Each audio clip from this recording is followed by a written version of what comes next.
Well, I mean, from the outside, I think what it looks like is I wrote a script and then I was like, who can play these roles? And then I went to them and I was like, do you guys want to play these roles?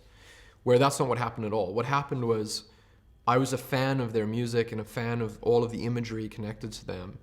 And I thought, these people need to be the main people that raise this robot. So I went to them and I was like, do you want to make a film together?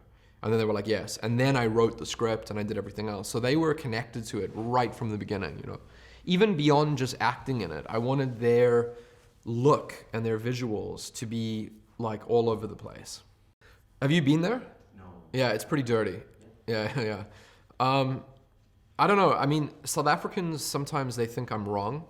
I think that they think that I give it like a bad rap. But that is how I view the city. The city's dangerous and it's dirty and it's polluted. And then it has some nice parts to it, but mostly it's just how I see it in this movie.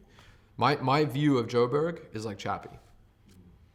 So they probably shouldn't use me for like tourism videos or anything. Like, I don't think I would be good. Like the tourism video would just be like a string of like bank robberies and hijackings, and then it would be like, come to Joburg at the end. Well, I mean, I think nothing is consciously on purpose. But I think everything that you witness in your life, if you're an artist of any kind, it's going to kind of come out in the artwork. And some of it is conscious, but in this movie, the references to other movies, the conscious references, are very limited.